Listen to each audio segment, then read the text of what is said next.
Ever feel like you're trying to piece together a puzzle where some of the pieces might not even belong to the picture? Yeah, that's a good way to put it.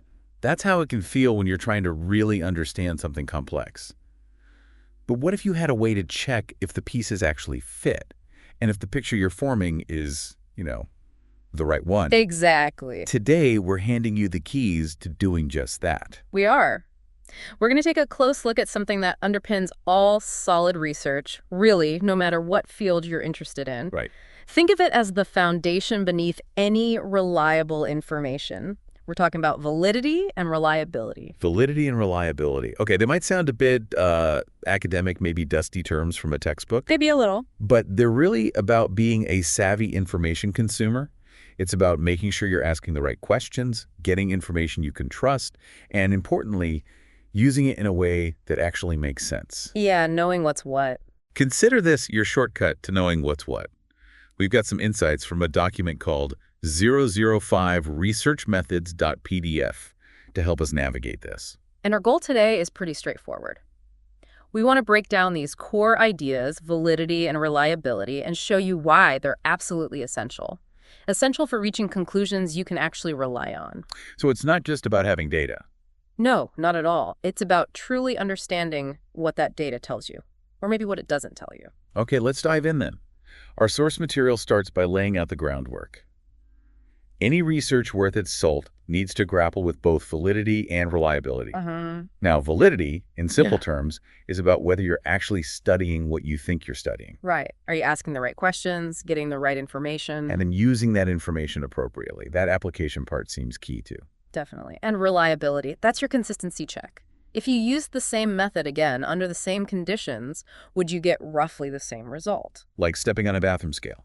Exactly like that. If you step on it 3 times in a row and get wildly different readings, well, that scale isn't reliable, is it? Not very useful, no. So reliability is about the stability, the dependability of your findings. What's really interesting is that our source points out that while different fields, different disciplines, might have their own specific ways of tackling these issues. Our own jargon, maybe. Right, their own jargon, but the fundamental need for both validity and reliability remains the same. It doesn't matter if you're a scientist running an experiment or, say, someone trying to understand historical events. You need confidence. Confidence that your methods are sound and your findings are trustworthy. And it's crucial, isn't it, that the choice of method isn't just about what you like or what you hope to find. Oh, absolutely critical. Our source emphasizes this strongly. You should always start with your main research question and then ask, what's the most valid and reliable way to investigate this specific question? So the method serves the question. The method serves the question, not the other way around. You don't pick a hammer and then look for nails you happen to like. Good analogy. Our source even draws an interesting parallel to theological research, It does. talking about how concepts like trustworthiness and truth are paramount there. Just like researchers in other fields strive for validity and reliability, those exploring theological questions are aiming for findings that are both, believable and accurate. That parallel really resonates. It's about the integrity of the knowledge you're generating. Okay, so let's zoom in on validity first. The core of it, as you said, is, does your research actually address the questions it claims to be answering? Exactly. It's about the fundamental design and purpose of your study. If your initial approach, your design is flawed. That everything else is built on shaky ground. Pretty much. Anything that follows will likely be questionable too. And this brings up an important point about being a responsible researcher, doesn't it? There's an ethical dimension here. Definitely. If your research isn't valid, you could unintentionally, or maybe even intentionally, sometimes lead people astray. People often see researchers as experts. Right, they trust the findings. So invalid research can be a form of deceit, really, especially, as the source points out, when you try to generalize findings way beyond the scope of the actual study. Like the example they give Yeah. about a program designed to equip, say, Western Christian leaders, and then just assuming it will work perfectly, be valid, if you apply it directly in a completely different cultural setting, like a non-Western one, without adapting it or checking if it fits. You're basically drawing conclusions that go way beyond what your study actually looked at. You haven't validated it for that new context. Okay, so our source then provides a really helpful breakdown of different types of validity, like different lenses to check if things are on track. Yeah, it's a good way to think about it. First up is face validity. Face validity sounds straightforward. It kind of is. It's your initial, does this even look right? Yeah. Check. The gut check, almost. So, using their example, if you give pastors a questionnaire about attitudes towards different ethnic groups, do the pastors themselves, just looking at it, think, yeah, this seems like it would probably measure that? Exactly. It's about appearances. Does it seem plausible on the surface? But the big issue here, I guess, is that looks can be deceiving. Absolutely. That's the major issue with face validity. Something can appear totally fine, look like it's measuring what it should, but underneath it could be completely missing the mark. Like judging a book by its cover. Precisely. It might look relevant, but the content could be way off, which leads us nicely to the next type. Content validity. Right. This goes a level deeper. Does your research instrument, your test, your questionnaire, whatever, does it truly cover all the essential aspects of what you're trying to understand? So not just appearing right, but actually being comprehensive. Yes. The example of an achievement test for a class is good. Does the test actually cover all the important material you taught them, or just a small, unrepresentative part? Or the questionnaire about generational worldviews, does it tap into the full range of potential differences? Or just scratch the surface? Exactly. Content validity is about making sure you're not leaving out crucial pieces of the puzzle. You need to ensure your measurement tool adequately represents the entire domain you're interested in. So this requires more careful thought than just face validity, a logical assessment. Definitely. You need experts, perhaps, or careful analysis to judge if the content is truly representative. Okay, what comes next? Then there's criterion-related validity. This one's about comparison. Comparison to what? To some external established benchmark or standard, the criterion. How well does your research tool, your measure, compare to this known standard? And this can be concurrent validity, where you measure both your new tool and the criterion at roughly the same time. Like comparing a new depression scale to a well-established one simultaneously. Exactly. Or it can be predictive validity, meaning your tool can forecast a future outcome related to that criterion. The example given is the TOEFL exam for English proficiency. Right. The TOEFL score is supposed to predict how well someone will actually perform in an English-speaking academic environment later on. If high scores generally lead to good academic performance, it has predictive validity. So it's like checking if your new tape measure gives the same readings as a trusted, maybe certified ruler. That's a great analogy. Does it correlate well with something we already trust? That external criterion is the key. It is. Okay, moving on to construct validity. This one can feel a bit more abstract. Construct validity sounds theoretical. It is, in a way. It's about whether the underlying concepts or theoretical constructs you're trying to measure actually relate to each other in a way that makes logical and theoretical sense. Okay, unpack that a little. Well, theories propose relationships between concepts, right? Yeah. Construct validity asks if your measures behave in ways that support those theoretical relationships. The source gives that example about applying a Western leadership theory. Yes, to Chinese Christian women. The question is one of construct validity. Do the concepts within that Western theory, things like individual assertiveness or whatever it emphasizes, even make sense or operate in the same way in that specific cultural and religious context? So the theory itself might not be universally valid. Precisely. The underlying constructs might differ. So you need to test if your measures align with the theoretical expectations within the context you're studying. Are you really measuring the leadership emergence construct as it exists there? So it involves testing predictions from the theory. Often, yes. You'd see if scores on your measure correlate with other measures they should correlate with, according to the theory, and don't correlate with things they shouldn't. Got it. Now, what about experiments? Is a specific type of validity for those, right? Yes, internal validity. This is absolutely critical if you're trying to establish a cause and effect relationship. Like showing that method A causes better learning than method B. Exactly. Internal validity asks, have you controlled for all the other possible explanations? Are you really sure it was your intervention, your method A, that caused the observed difference, and not some other confounding variable? Confounding variable. Yeah. Something else that might have influenced the outcome. Yes. Anything else that could provide an alternative explanation for your results. High internal validity means you've ruled out those alternatives as best as possible. And the source mentions there are quite a few things that can threaten internal validity. Oh, yeah. Campbell and Stanley famously listed several. Things like History unrelated events happening during the study. Hmm. Maturation participants naturally changing over time, like getting older or more experienced. Pre-testing, just taking a test beforehand, might affect how people do on a later test. Right, or changes in the measuring instruments themselves. Statistical regression, the tendency for extreme scores to move closer to the average over time. Differences in how subjects were selected for groups. Experimental mortality, which is just people dropping out of the study. Yeah, and sometimes these factors interact. It's a minefield. Controlling for all of them is the big challenge in experimental design. That's why you have control groups and randomization trying to minimize these threats. Okay, that makes sense. And the last main type. External validity. This is the generalizability question. Can we apply these findings beyond this specific study? Exactly. To what extent can your findings be generalized or applied to different groups of people, different settings, different times? This is where a lot of research, especially maybe less rigorous research, can stumble. People overgeneralize. All the time. Just because you found something worked in your specific lab with your specific group of college students doesn't automatically mean it holds true for everyone everywhere. The source cautions against this, especially with findings based on, say, very personal experiences or maybe just a few case studies. Right. Case studies are fantastic for getting deep insights and maybe generating theories. But because they usually involve very few people, often not randomly selected, generalizing those findings widely is risky. You need to be cautious. And how you choose your participants is crucial here too, isn't it? Bias sampling. Hugely crucial for external validity.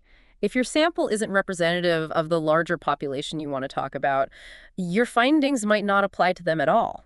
Like the example of this student studying leadership in a diverse church. Yeah, who only surveys their friends, all from one ethnic group within that church. Their findings might be interesting about that specific group, but you couldn't validly generalize them to the entire multi-ethnic denomination, could you? Absolutely not. The bias sample totally limits the external validity, the applicability of the results. This seems like a good point to bring in the idea of worldview. The source really emphasizes how worldview affects validity, especially across cultures. It really does. Crossing cultural barriers throws up huge challenges for validity, precisely because people's fundamental worldviews, their basic assumptions about how the world works, can differ so dramatically. Things like assumptions about cause and effect. Yeah, or the relationship between the spiritual and the physical, how we categorize things, the balance between individual and group importance, our relationship to the universe, even how we perceive time and events. These can be profoundly different. And these aren't just surface differences. No, they're deep. They shape how people perceive and make sense of everything. The anecdote in the source about the Kenyan diviner is fascinating here. It's a perfect illustration. The diviner gets sick, recovers. A Western doctor might offer a purely biomedical explanation, infection, immune response, maybe medication. But the Chicana community understood it completely differently. Right. Through their worldview lens, it involved curses, spiritual intervention, specific prayers and rituals being the effective agents of healing. Two totally different causal explanations for the same event, both perfectly logical within their respective worldviews. So how does this affect research validity? Well, the source points out it affects almost everything. How you even frame your research question in the first place? What counts as relevant background research? The methods you choose. Yep, the evidence you even look for or consider valid. Who you decide to talk to or observe. And then crucially, the conclusions you draw and the recommendations you make. Even who you think those recommendations apply to. It's pervasive.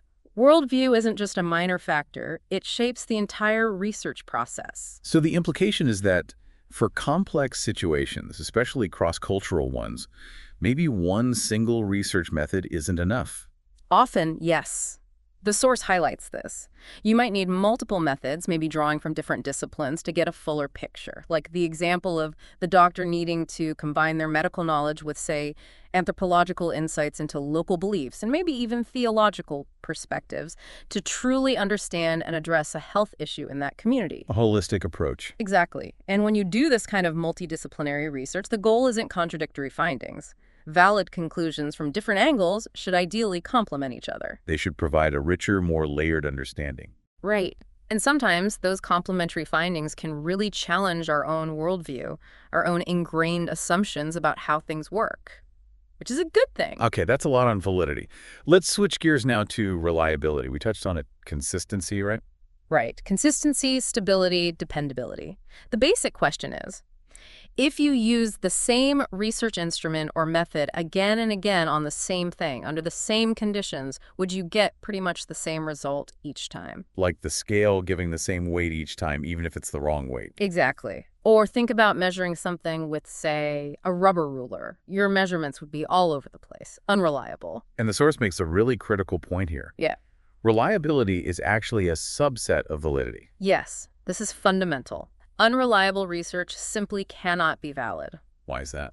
Well, think about that unreliable scale again. It gives you different readings every time. Even if, purely by chance, one of those readings happens to be your actual weight, you have no way of knowing it because the instrument itself is inconsistent. You can't trust any of the readings. So you need reliability first before you can even consider validity. You do. The source uses the thermometer analogy too. A reliable thermometer gives you consistent temperature readings, but a thermometer designed for measuring human body temperature won't give you a valid reading for the temperature outside on a winter day. Ah, right. It might consistently say 98.6 degrees Fahrenheit, but that's not a valid measure of the air temperature. Precisely. So it's reliable, but not valid for that purpose. And it's also important to remember, as we said with the scale example, that reliability doesn't guarantee accuracy or validity either. No, definitely not. You could have that scale that's been tampered with to consistently add 5 pounds. It's reliable, it always adds 5 pounds. But it's not giving you a valid measure of your actual weight. It's consistently wrong.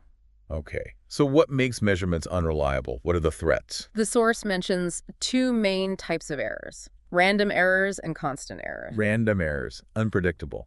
Yeah, these are chance fluctuations. Like if people are guessing on a multiple choice test, or if the room temperature affects an instrument slightly differently each time, or even slight variations in how an interviewer asks a question, they introduce unpredictable noise into the data. And constant errors. These are systematic biases. They affect the measurement in the same way every time, like that scale adding 5 pounds or using a measuring tape that stretched all measurements will be consistently off in the same direction, or using an inappropriate instrument like a written test to measure someone's oral language fluency. That wouldn't be valid, but it's a constant error because the tool itself is systematically wrong for the task. Exactly. Both types of error are problematic, but random error is the primary enemy of reliability because it makes the results inconsistent. How do researchers try to improve or check reliability? Well, the source mentions a few common methods. There's retest reliability. Give the same test to the same people at 2 different times. Yep, and see if the scores are similar. High correlation suggests reliability. But wouldn't people maybe remember the answers? Or maybe they've actually changed in between. Those are exactly the limitations. Mm-hmm. Memory effects or genuine change over time can affect retest results. Okay. There's equivalent forms reliability. You create 2 different but supposedly equivalent versions of the same test. Like Form A and Form B. Right. Give both forms to the same group, or split the group and give each half one form. Then see if the scores correlate. The challenge is making the forms truly equivalent. Tricky. And the third one? Split half reliability. Here you take a single test, administer it once, and then you artificially split it into 2 halves, maybe odd-numbered questions versus even-numbered questions. And see if scores on the 2 halves are consistent. Exactly. It avoids the problems of retesting or needing 2 forms, but how you split it can affect the result. Researchers often use statistical measures like Cronbach's alpha, which essentially calculates the average of all possible split-half reliabilities. That sounds complicated. But the goal is a number, right? A reliability coefficient. Yes. You typically get a coefficient, often ranging from 0 to 1, where higher numbers mean better reliability, though what counts as good depends on the context. The source also mentions something called the standard error of measurement. Yeah, that's another way to think about it. Instead of just a correlation coefficient, it gives you an estimate of the amount of variation you'd expect in an individual score if they were measured repeatedly. It's like a margin of error around the score due to unreliability. Okay. How does this reliability idea play out in, say, a church or mission context? Well, the source gives that example. You might be able to reliably measure how often people attend church services or how much time they spend in specific religious activities. You can count those things consistently. That might not be a valid measure of something deeper, like their spirituality or faith commitment. Exactly. You're measuring something reliably, attendance maybe, but it might not be a valid indicator of the underlying construct you're actually interested in, like spirituality. So how can we make social research, interviews, questionnaires more reliable? A lot of it comes down to clarity and consistency. Asking questions that are easily understood by the people you're talking to. Avoiding technical jargon they might not know. Like asking pastors complex academic missiology questions might just get unreliable guesses. Precisely. And being super consistent in how you ask questions in interviews or how questionnaires are administered. If one interviewer is warm and encouraging and another is cold and formal, that inconsistency can introduce unreliability into the responses. And again, crossing cultures must be a huge challenge for reliability too. Massive. Just like with validity. If people from different backgrounds interpret your questions or the response scales or even the whole task differently, your results are going to be inconsistent and unreliable. An unreliable measure, remember? Yep, can never be valid. Right. And the accuracy of your initial data collection is foundational. Getting reliable statistics depends on having accurate raw data. Plus, if you're relying on precedent you need to be confident that their findings were obtained reliably and that their underlying assumptions are still valid for your context. You can't build reliably on shaky foundations. Source mentions some figures 3, 4, and 5, showing the relationship visually. Yeah, they're like target diagrams. Figure 3 shows shots clustered tightly in the bullseye that's reliable and valid. Hitting the right spot consistently. Figure 4 shows shots scattered all over the target, not reliable and therefore not valid. Inconsistent and not hitting the mark. And Figure 5 shows shots clustered tightly together but way off in a corner, missing the bullseye completely. That's reliable, but not valid. Consistently missing the point. Exactly. That last one is a key takeaway. Consistency alone isn't enough. You need to be consistently measuring the right thing. Okay, this is making sense. So we understand validity. We understand reliability.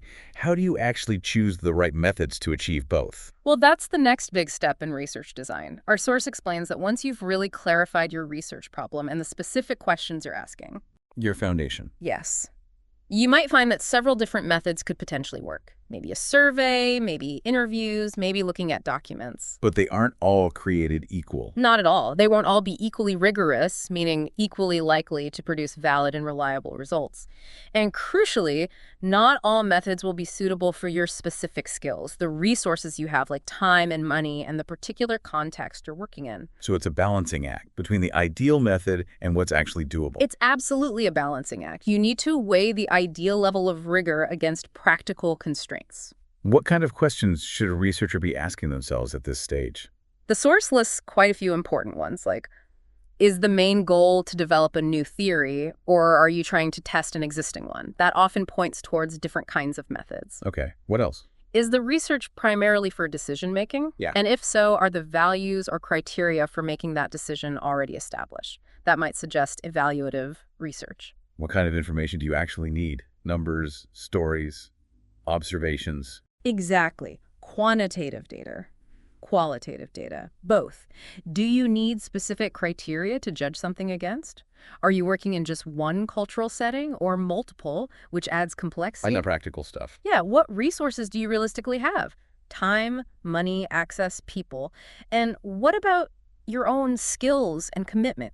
Some methods require very specific expertise or a huge time investment. It's also worth asking if there are maybe alternative methods that could still be valid and reliable, but perhaps more feasible given your limitations. Good point. And should you look at how other disciplines have tackled similar questions? What insights can you gain there? And of course, what relevant research has already been done using various methods? You build on what's come before. That's a lot to consider. Seems like choosing a method isn't trivial. It's one of the most critical decisions in the research process. To help organize this, the source talks about broad categories of research: descriptive, experimental, and evaluative. Let's touch on those. What's descriptive research? Generally, descriptive research aims to, well, describe a phenomenon. It observes and reports on what is. It often helps in developing theories by providing a detailed picture of a situation, a group, or an event. So it's not manipulating anything? No manipulation of variables. And it doesn't typically make judgments based on external values. It's focused on description and understanding. Examples include things like historical research, Digging into the past. surveys that aim to capture current attitudes or practices, participant observation where the researcher immerses themselves in a setting, ethnography, which is a deep cultural description. Grounded theory, where theory emerges from the data. Right. Exegetical studies of texts, case studies providing in-depth views of specific instances, and even theological research aiming to describe and understand doctrines or beliefs accurately. It mentions case studies, again, useful for depth, but careful about generalizing. Yes, that's a recurring theme. Descriptive research can also combine methods, and it's often qualitative, focusing on rich descriptions and interpretations, but it can definitely involve quantitative methods too, like large-scale surveys. Okay, what about experimental research? This is quite different. Experimental research is primarily about testing theories, specifically cause and effect relationships, usually in controlled situations, and often relying heavily on quantitative data analysis. Control seems key here. Control, manipulation, and observation. Those are the hallmarks. You manipulate one variable, the presumed cause, the independent variable, while controlling everything else you possibly can, and then you observe the effect on another variable, the outcome, the dependent variable. The goal is to isolate the causal factor. Exactly. To be able to say with some confidence that the change in the independent variable caused the change in the dependent variable. The source mentions the law of the single variable, ideally. Only the experimental variable differs between your groups. That sounds hard to achieve in real life, especially with people. It is. Especially in fields like missiology, as the source notes, it's incredibly difficult to control all the potential confounding variables when you're dealing with complex human situations, communities, and from a theological perspective, the potential actions of God. So it's less common in that field. Generally, yes. True experiments are challenging. The source briefly mentions different experimental designs, trying to approximate control, and notes the ethical limitations too. You can't always ethically experiment on people or churches. Okay.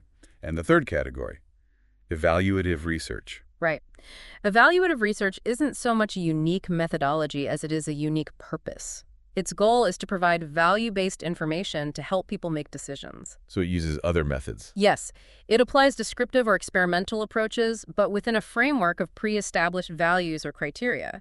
It asks, is this program working according to our goals? Or, which option is better based on what we value? Very common in churches, missions, nonprofits. How does it typically work? The source shows a process.